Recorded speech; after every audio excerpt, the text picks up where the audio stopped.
We all know design matters. I happen to think designers matter too.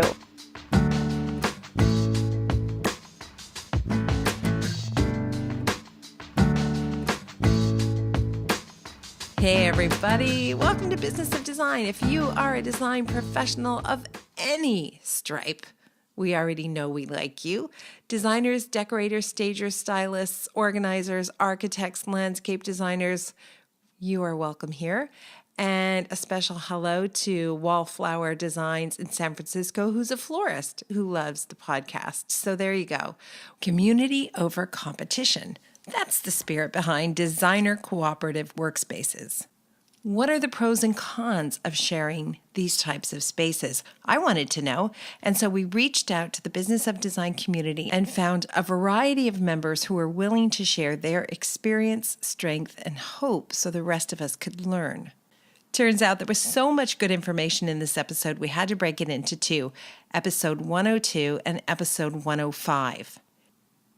In the first episode, we'll hear from Business of Design member Tawni Peterson, who's considering launching her own collective in Central California. She's got questions.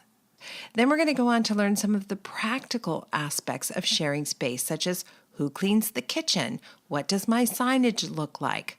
Plus, we have to discuss buying cooperatives. Sure, big corporate entities are throwing themselves at us, promising ease of ordering. We'll do the paperwork so you don't have to, but that comes at a cost. Insignificant or zero profits on goods you are specifying. So what about a buying cooperative that's by designers and for designers? That sounds pretty good. We're also going to hear from longtime Business of Design member Leanne Bonnell, whose 70/70 cooperative has been up and running for years. She's way ahead of the curve on this. So much to learn. And not to worry, by the way, if you have no intention of joining a cooperative. These conversations really made me think about the value of community and what I need from my peers. Welcome to the Business of Design podcast with Kimberley Seldon. Business of Design is the coaching community for independent designers like you. We know it takes more than hard work and talent to successfully run a professional design firm. There are proven business strategies that can solve your immediate challenges and transform your life. Don't try to do this alone. Join today and you'll have access to more than 100 video courses, participate in monthly coaching calls, and find unlimited support within our exclusive members-only Facebook group. Unlike traditional coaching, BOD is a fast track to immediate results for independent interior designers, decorators, architects, stagers, and landscapers just like you. Monthly membership is only $79. Annual members save 2 months and have access to Kimberley's contracts. What are you waiting for? We all know design matters. At Business of Design, we think designers matter too. Before we jump into the show, let's say hi to Cheryl Horn. Hey, Cheryl, how you doing? I'm good. How are you? You know, I'm good. I've got a suitcase started with some clothes for Australia, and that's coming up first. But we have a whole bunch of events coming up after that. We do. We are headed to High Point Market. I'm excited to be heading back. We're doing launch projects like a boss, which is for 3 CEUs on April 5th, which is the Friday of High Point. So make sure you make your travel plans around that and register online. And then we've also just opened up registration for our Elite Retreat, which is going to be in Santa Monica in October this year. Oh my gosh, I'm so excited. I'm bringing everybody to my home base. And we're going to do some home tours. Most importantly, the thing that people got out of the Elite Retreat in Palm Springs was the deep dive learning and the connecting with other members in a really mature way so that you're talking about systems and strategies and making improvements to your business from the very first day. And it's been so great. All of our members from the first trip have really kept in touch. I feel like I know so many of our members now. It's really been great. And I know a lot of them will be coming back for this round. All right, so still time to get in on the Melbourne event, that Friday night event. You'll have cocktails, you'll have drinks, we'll do some deep dive learning. Definitely time to get in on High Point. If you've never been to the market, come to Launch Projects Like a Boss. It's going to be a 3-hour heavy lifting learning course where we will focus on Business of Design's first 3 steps of our project management strategy. So we will be talking about contracts and retainers. So do come out for that for sure. And then the last one that we are thinking about and working towards is our Santa Monica Business of Design Elite Retreat. And we hope you'll all sign up for that as well. Details on the website. Yeah, head over to businessofdesign.com for registration and details on all of those events. Sounds good. Tawni Peterson is a designer in Central California. Her company, Alchemy Interiors, works hand in hand with architects and contractors to oversee every step of the design process, rooted in the philosophy that every space should serve to improve the lives of those who occupy it. I asked her how she chose the name Alchemy for her company, and the definition of alchemy, a seemingly magical process of transmuting a common substance into a substance of great value, a transformation, creation, or combination of elements into something new. Sounds pretty good. Hey, Tawny, it's great talking to you like this. How are you? I'm doing fantastic. We are all recovered from the plague of 2018 that hit us over the holidays. And back at work and hit the ground running. Oh, wow. You and I have had the pleasure to meet a few times. So we hung out together in Los Angeles when we had a Business of Design meetup. And then, of course, at the Elite Retreat in Palm Springs. So we're like buds now. We know each other pretty well. Yeah, both of those were such a treat, and it's been a pleasure. Yeah, getting to know you in person was, just extra special. Well, back at you. And that's why I felt confident that we could kind of try this podcast experiment with Tawny, which is to say, Tawny had questions about going out on her own and creating kind of a co-op group of designers. And I thought, I really don't have all the answers, but maybe if Tawny asks the questions and shares what she knows, we will approach other interior designers within the Business of Design community who have more answers. And we will cobble together a podcast which will give everybody information about how to create a co-op if they want to, what are the positive benefits of that kind of experience, and what are the pitfalls and traps to look out for. So, Tawny, you're the inspiration. Tell me what you are thinking. When I first came up on this idea, or was inspired towards this idea, there were so many directions it could go. And, my mind worked a mile a minute, and my mind is ahead of my capacity. Right, like all of us. Right. So there was an opportunity for a building space that came, and I've been looking for an office space.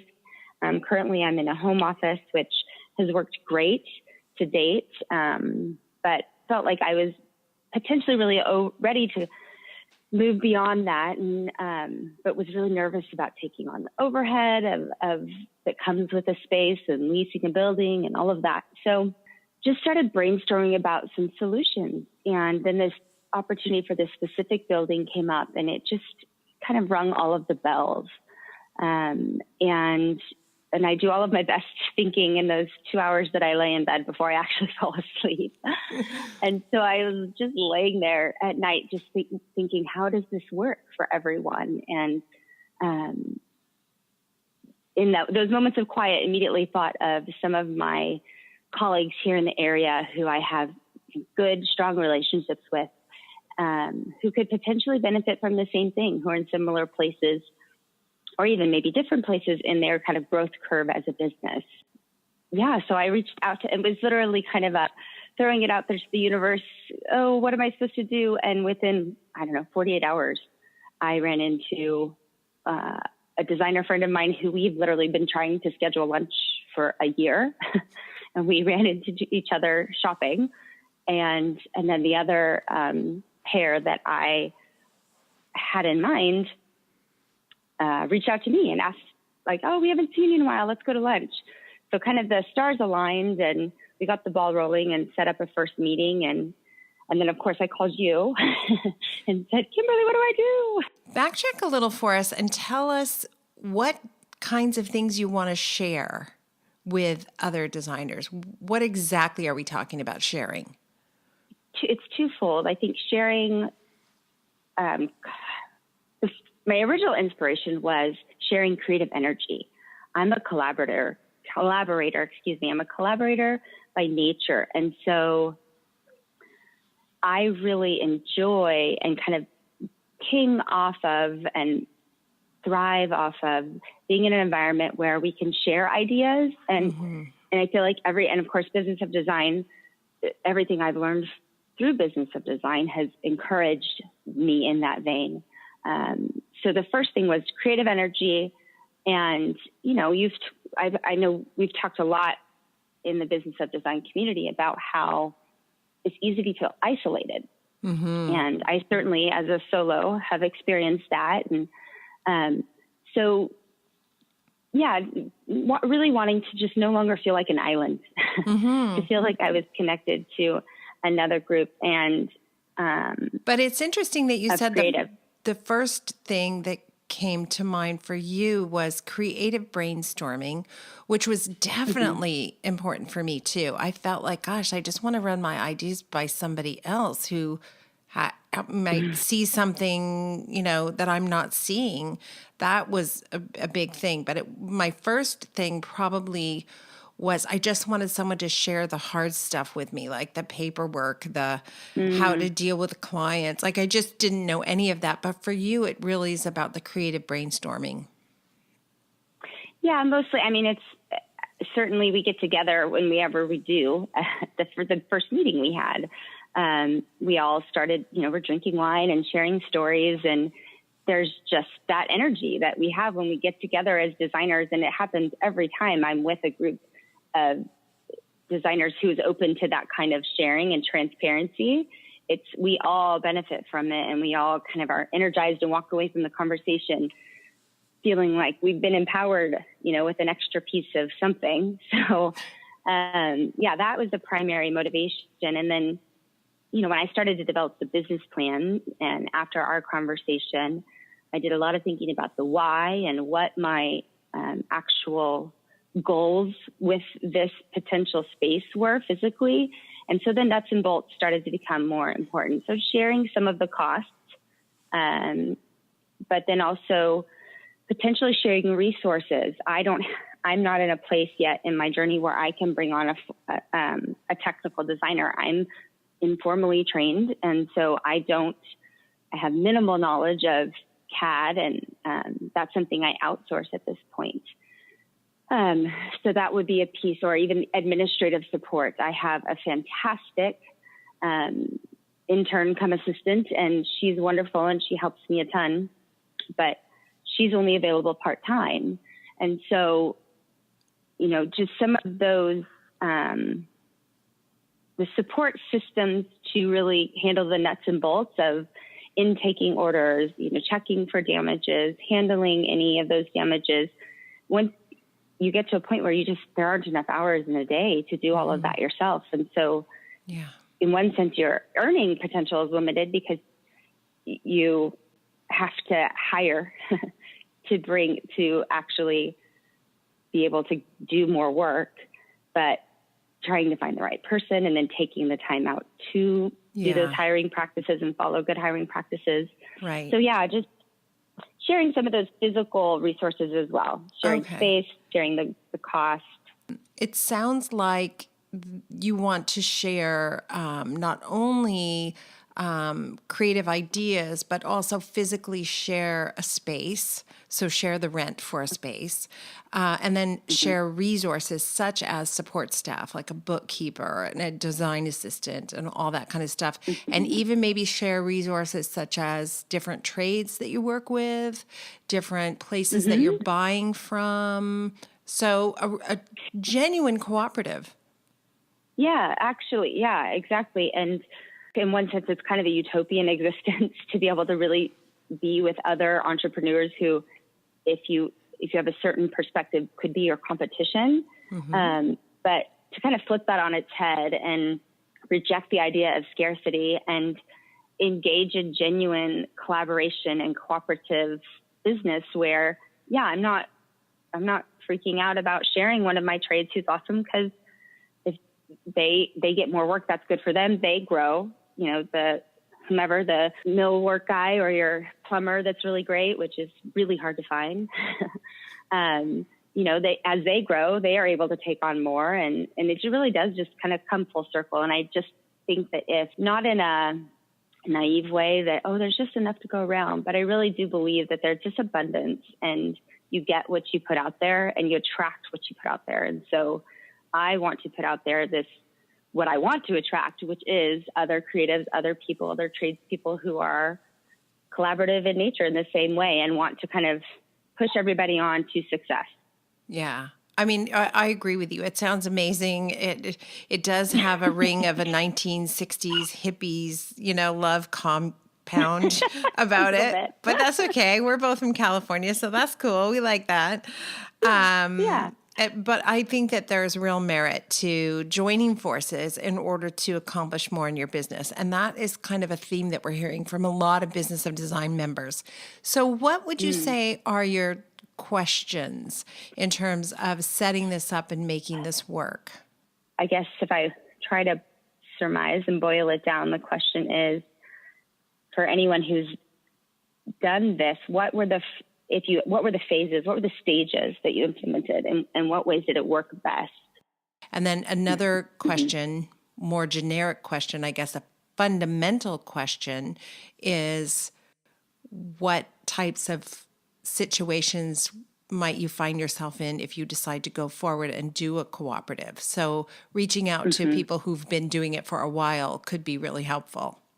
Definitely. Yes. I think I've lived long enough now to learn, to begin at least, to learn from other people's mistakes and not insist on making them myself. Oh my gosh, wise. That's really wise. That's really, really a leap forward as far as I'm concerned. It took me a long time to figure out that was a better way to do business. Yeah, good for you.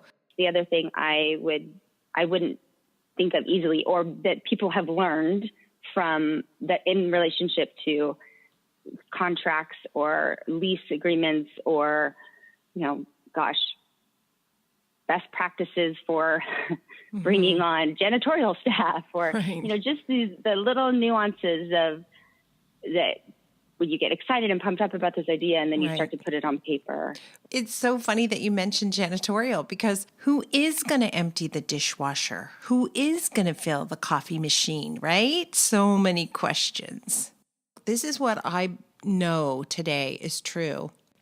If I'm going to go into a venture like the one you're describing, I'm going to be much more likely to succeed if I have the rules and protocols and systems created before I launch the business. Because my general approach to life is like, oh my God, that's a great idea. Let's do it. Done. Right? Launched. Yep. I'm in. That sounds familiar. Right? And then it's a shock when it doesn't go smoothly to me every single time. And I now know that if I'm going to be the person in charge of a joint venture like a cooperative space, then I'm going to have to take responsibility and create the rules and protocols before I take that first partner into the mix. Because if I don't, it's going to be a whole lot harder. So what I think you're looking for, Tawny, is what are the protocols you need to have in place before you get this thing going? Yeah. Okay. Yeah. I spoke to someone, and I'm going to have to dig and to figure out who it was, but I spoke to a lovely woman who started a cooperative for buying so that she could band together with other design professionals and do all of their purchasing and receive a deeper discount. Totally makes sense. So things were going well, and they decided, you know what, we have designer friends who aren't really part of our partnership, but they want to buy through us too, and therefore our discounts will get even better. So they opened the door up to a few other designer friends, and a situation that happened to them is one of these outside people placed a bunch of orders, and then there was something wrong with several of the pieces that they received. I'm going to say it was lighting, because it's always lighting is making me crazy Yes. these days. So, and then it became a real struggle. Well, who's got to deal with the return and the deficiencies? Right. Because they're right. So the partners started fighting about whose job it was. Well, what happened was everyone started pointing fingers at the partner designer who had brought this outside designer into the process and said, it's really your problem. She said, no, it's not my problem. We all made money on her purchasing through us. So it's all of our problem. So I can see how there's like all these little things that are important and will complicate the relationship. So I think this is, I'm so happy you reached out, because it feels like there are a lot of designers right now thinking about how can we band together to be more effective in our businesses, and how can we keep up with all these big businesses with deep, deep pockets who are constantly eroding our profit margins. So it's an important topic. So many different ways to slice and dice this. We want to get answers. I'm curious how this might work. And had I thought of this 30 years ago, I probably would be in something like this, because I do agree with you. The isolation factor is debilitating sometimes. I just wanted someone to, cry to, or ask advice of, or celebrate with, that makes sense as well. So thank you so much for suggesting this topic idea. I was just listening yesterday to one of the episodes on the podcast that Cheryl had hosted, the delightful and lovely Cheryl Horn. And it was the one where people were calling in and thanking you. And I thought, I want to call in and thank Kimberly. And I just, so many times I think, what would Kimberly do? We need those bracelets. You've made a space where this feeling that you've experienced has become the floor for the next, for the people coming behind you to kind of step up and step on your shoulders and take off from there. And I'm so incredibly grateful. I've learned so much and grown so much from being a part of the business of design community. So I do want to take this opportunity to thank you for sharing your brilliance and your heart. You do pour your heart into all of this, and it means a lot. Oh my gosh. Thank you so much. That just got me in the feels right there. Thank you. Next, we're going to hear from Martha Rossellini. She is a window coverings expert. Check out her website, martharossellini.com. What beautiful work she does. Martha strives to work harmoniously with and support interior designers, builders, and architects. She is proud to be trade only and profoundly grateful for the treasured business, friendships, and relationships she's made in the industry. She lives in the San Francisco Bay Area with 2 cats, an English golden retriever, and thankfully a dog-loving, hiking enthusiast husband who's very kind, she says. By the way, Martha's Cooperative Workspace is the Den on School Street. Information about each of the guests with links will be at businessofdesign.com in the show notes. Martha, aren't you lovely coming to our rescue? Thank you so much. Hi. Hi. You're not feeling well. You're getting the flu. I'm getting the flu, yep. All right. It's cold and it's rainy in California and it's flooding and all kinds of fun stuff. Yeah, the weather. I got snowed in Las Vegas, which is the first time this ever happened in my entire life. And then it snowed in Malibu the other day. We're like, what is happening? I know. It's California. Yeah, and there's absolutely zero sympathy coming from people who live anywhere else pretty much. So anyway, we're going to shush now. We're going to hush up. Little buttercups that we are. But you're so sweet for doing this because, as you know, so many people are talking about cooperative workspaces. For me, I think I have a unique workspace in that we're in this historical Victorian home. In my particular workspace, we have a mortgage company, and we have another designer, and then we have architects, and then we have college prepping and counseling. So there's a lot of different types of businesses and industries in our co-op. So it's an interesting kind of dynamic there. For me, I like it because it gets me out of my house. I can meet people in more of a professional setting. Mm-hmm.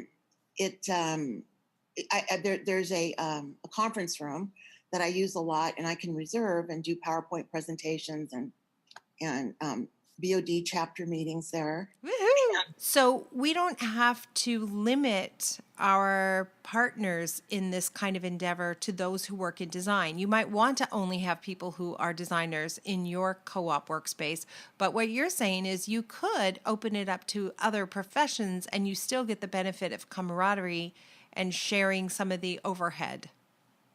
Right, correct. So this is not my particular, I mean, I am renting space. It is not my co-op. I am renting space from this beautiful Victorian historical landmark home, which has got a fireplace. And I mean, it's lovely, really lovely. I really appreciate what you said about looking more professional and feeling more professional, because I worked for so many years out of my house, and often the kids would be making noise and I'd be having to explain what that, motor sound was. That's my son on the floor with the truck. And that never made me feel the gardener. Yeah, exactly. Yeah. That didn't make me feel too professional. So right away, I think for some people who kind of crave legitimacy from an outside source, this could be an immediate solution to that, and an affordable one. It is. It's wonderful. And I can't tell you how many of my clients that have met me at my co-op workspace, how impressed they are, and how they want to have meetings at my place now rather than me go to their office, which is really a switch, which I really enjoy. I think where you're located and the kind of environment you're in makes a big difference. I mean, I chose this Victorian home because, we're in the interior design business, and it's a very interesting building. It's got a lot of history. It's, you can sit outside. There's an arbor. In the winter, you can sit by the fireplace. So it's very kind of homey, which I like. But then, I know a lot of designers, they're sharing spaces at WeWork in the Salesforce building in San Francisco. Now that's all kinds of people, right? I mean, there's not only interior designers in the larger co-ops. Mine's more of a boutique kind of a co-op. So you do want to think about your tribe. Who's my tribe? Who am I going to feel most connected to? But for some people, they might really thrive in an environment where it was very strict business people. That might work for somebody. I feel like you're the person I need to ask this question of. Not that I'm looking for the negative, but I bet you there are some challenges in cooperative workspaces. What would you say are the challenges that you have seen come up? If you get a private office, they're not necessarily inexpensive. So, the overhead is larger for a private office. If you don't have a private office and you have shared workspace, it's a lot more affordable, but you don't have a designated filing cabinet. You don't have something that you can lock up and go home. Now, they do have there's private offices in my workspace. There's private offices, and there's also shared offices. And the shared offices, you can get a filing cabinet and lock it up. But there's several desks in this one little room. There's not a lot of privacy. People are on the phone. There's a lot of interruptions that can, interfere with what you're working on, or personal phone calls. So that might be a good tip, though, to visit the space before you consider whether or not you want to rent there, and see what the noise level is like. If you were starting your own co-op, it seems to me you could address the situation where there's no filing cabinet. Like, how the gyms have lockers. Maybe there's a locker area where there are different filing cabinets. I see. Yeah, that's a great idea. That could sort of be addressed, but that noise level thing is a real thing. Like, I really do well if I'm working on a book, I go and sit at a Starbucks where there's a lot of white noise and background activity that I don't know why, but that keeps me sort of focused. If I'm writing alone at my desk in my office and it's too quiet, I can't think. But when you're in a closed room with, 3 or 4 other desks, there's no cubicles, they're all just there.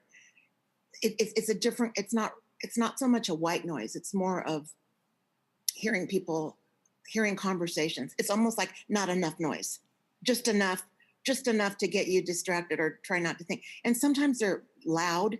I mean, there was one guy that was using our space. I mean, he was so loud. I mean, his voice went all the way up the stairs from the basement. I mean, it was, it was something I needed to address with him, and he wasn't aware of that. But loud talker is a problem. Well, and me too. I mean, I don't want to feel self-conscious if I'm on the phone. Now, they do have, okay, well, here's the irony also with our location is we have 2 soundproof foam booths. So you can go inside and they're padded in foam. It's like foam cones. It's hilarious. It's like I'm going to put me in a straitjacket in there, but they're soundproof, but you don't get cell reception in there. So it's like, I can't use them. So there it's an irony. You go into I can go in there and scream. Yeah, you go in there and you lose your mind. He's a loud talker. Ah! Yeah. And then you come out and you feel better. Yeah. Okay. Right. What about sharing the kitchen? I imagine, because I would be like correcting people about putting things away or keeping the fridge clean or wiping up after themselves. I could find myself being nutty there. I do too, because I do go, I'll smell something in the refrigerator and I've got to go in there and find out what it is and clean it. So yeah, I do the same way, but all in all, I have to say that everybody's very respectful of the kitchen and the kitchen. We have a Wolf stove and a Viking range. I mean, we have all kinds of really high-end appliances in there because a builder used this house as his office. And a very high-end builder in the area. And so he, this was a sample of his work. So everything is like the moldings and the trims and the doors and the windows. I mean, everything is over the top, which is another fun place to work, Wow. So you might need to think about that as well. What is this physical environment saying to my clients? Right. Does this suit my brand? Okay. Yes. So it sounds to me like none of the things that are difficult are insurmountable problems. If you're thinking like Tawny's the person who launched this episode because she wants to open her own cooperative workspace and she has so many questions. It sounds like all of the things that we've talked about so far are things that she could incorporate into her space right from the beginning. Right. So all in all, good. It's a great opportunity. It sounds like you have no regrets from doing a cooperative space. Oh gosh, no, none at all whatsoever. I have absolutely no regrets. It's the best move I made. It's funny. It didn't occur to me before, but Tawny and you and Leanne Bonnell were all 3 at Business of Design's Elite Retreat in Palm Springs. Right. That's so funny. Martha, you're a love. Thank you. I need to come to a Business of Design chapter meeting in San Francisco. Yes, I think we're talking about September, right? Yes, we are. I'm looking forward to it. Yep. We'll have it in San Francisco. Okay. Yeah. I'm in. Okay. Thanks, sweetie. All right. Thank you. Martha rents a space in such a collective. It's not just for designers in her case, but she certainly had great information about the practical elements. You can rent a space within any of those cooperatives that are already going. And actually, I think that could be a really smart decision. Certainly when I started out, surrounding myself with other business owners may have given me a fast track to how to improve my design business, where surrounding myself with other designers would probably have been disastrous. So I actually think that's a real option to get yourself into a cooperative or collective workspace with other business owners and learn from them. So that's one option. Another option is starting your own.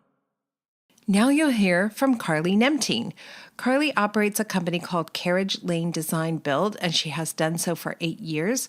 She's grown her company, which started with 2 founders, into now 10 plus full-time associates and tradespeople.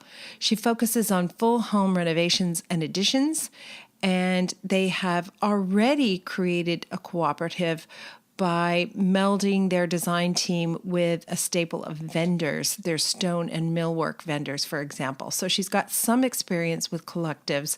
Now she's going to roll that out into being a designer-only collective called the Collective Workspace Toronto. Hey, Carly, how are you? Hi, I'm great. How are you? Good. It's nice to talk to you this way. And thank you especially for coming on about this topic, because I know you were really keen to launch your collective workspace. And so you're going to have great information for our Business of Design member, Tawny, who wants to know, what is she getting into with a cooperative workspace? So we spoke with one Business of Design member who is in a cooperative workspace or a collective workspace. And she said one of the big pros was you're no longer as isolated, which seems like a really big pro to me.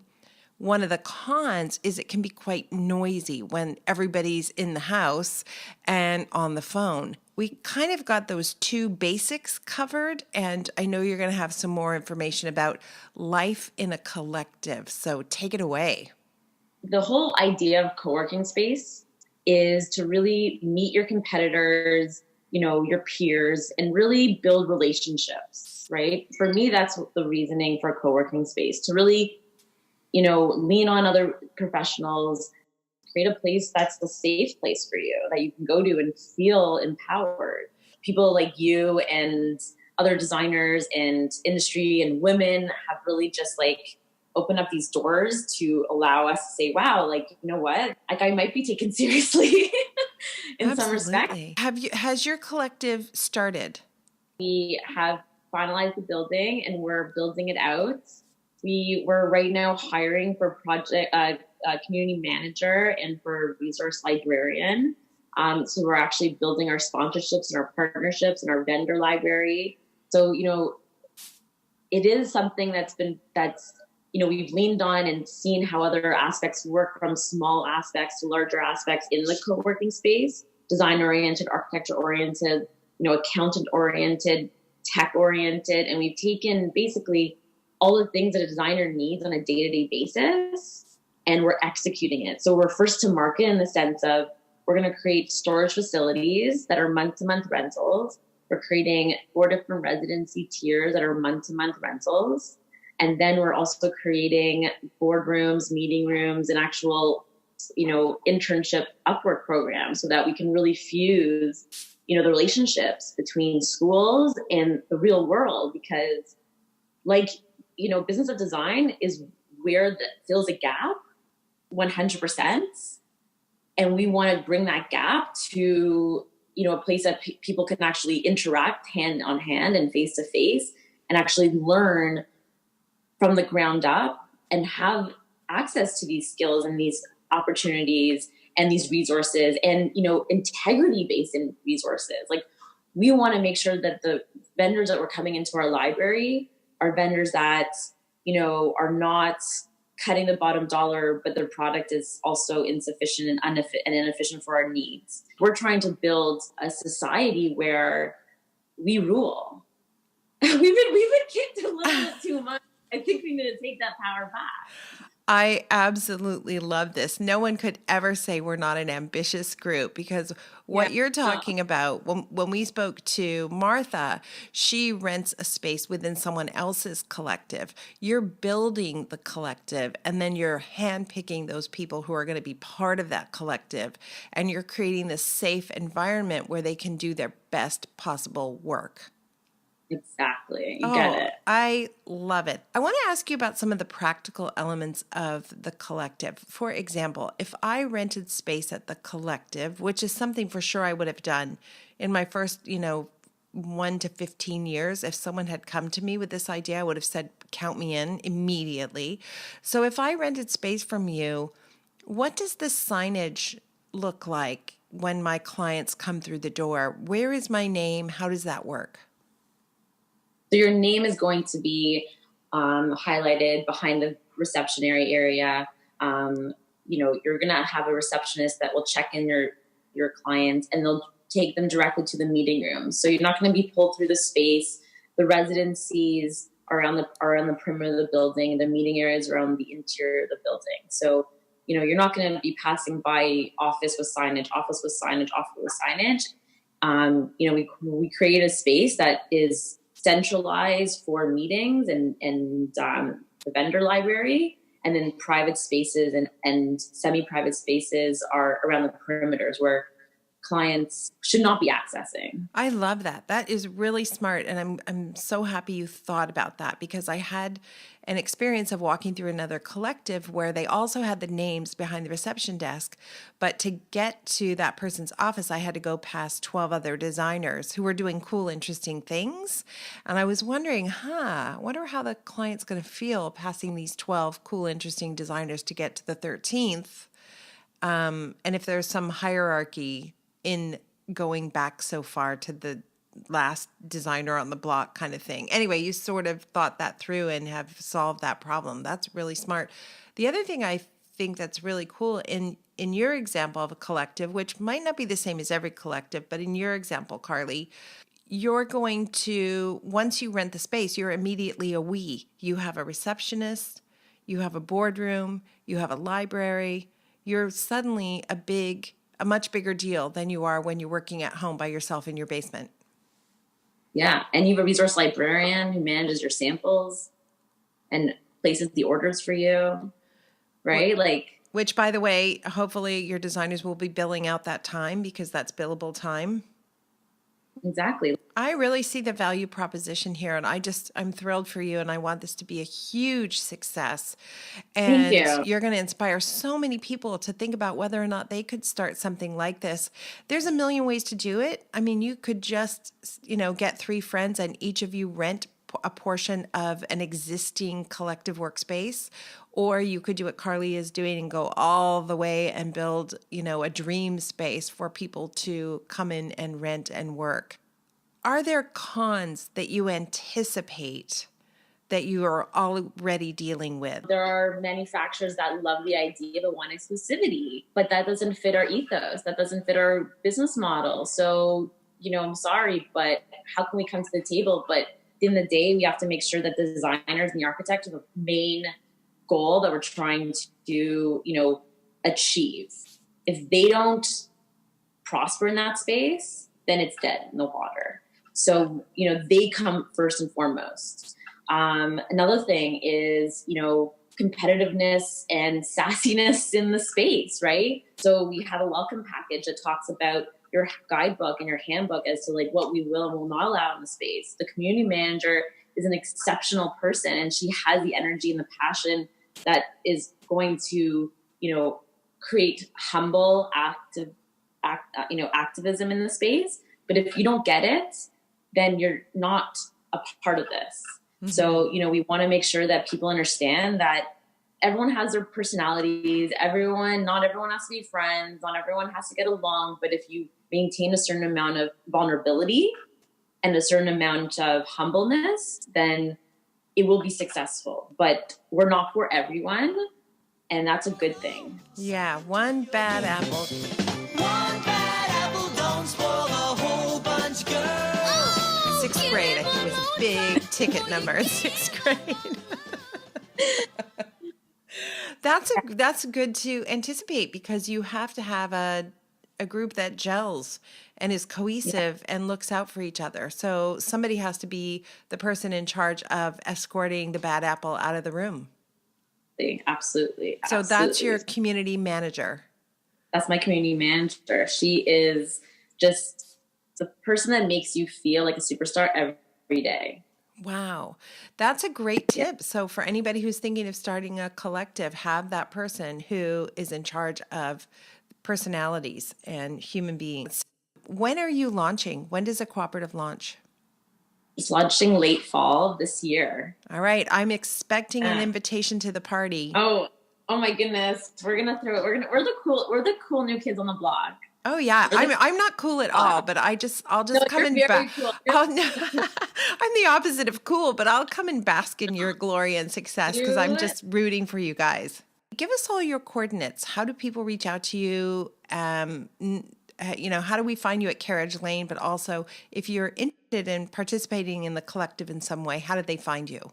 They can follow me on Instagram. We're at Carriage Lane Designs. Also, Carriage Lane Designs online. And for the collective, we have a website, a landing page right now at thecollectiveto.com. And on Instagram, we're the.collective.to. Carly, we like to end every episode with design intervention, some advice that you think is just invaluable. What would you offer to the community of listeners? I think what I offer is, be a shepherd. At the end of the day, having the ability to lead by example, having self-awareness and self-love really matter. Be willing to share what you know with those around you, and lead by example. Like, it's okay if other designers learn something valuable from Carly, because them doing better will ultimately impact all of us in a really positive way. Does that make sense? Yes, absolutely. Exactly. Okay, I'm looking forward to the launch party, and thank you so much for sharing all this wisdom with everyone. We really appreciate it. Thank you. This was awesome. So there you have it, the first part of an intensive episode about collective and cooperative workspaces. Thank you so much to Tawny, to Martha, and to Carly for participating. In episode 105, we'll wrap up the conversation with some final information, and you should be in good shape to decide whether or not a cooperative or collective workspace is right for you. Thanks so much for letting us experiment this way. It's fun to try something new from time to time on the podcast. And your ideas are really important to us. So if you have a topic you want to hear about or you need to be on the show, let us know. Thanks, guys. Go out there and get them. Thank you for being a part of the Business of Design community. If you love what you hear on the podcast, take the next step by signing up at businessofdesign.com. As our thank you, you'll gain access to Business of Design's 15-step project management strategy, a free introductory course which includes 3 Business of Design systems you can implement for immediate results. And when you're ready for success, a Business of Design membership, monthly or annual, will dramatically improve your business and your life. What are you waiting for? Together we will achieve extraordinary results. Start today.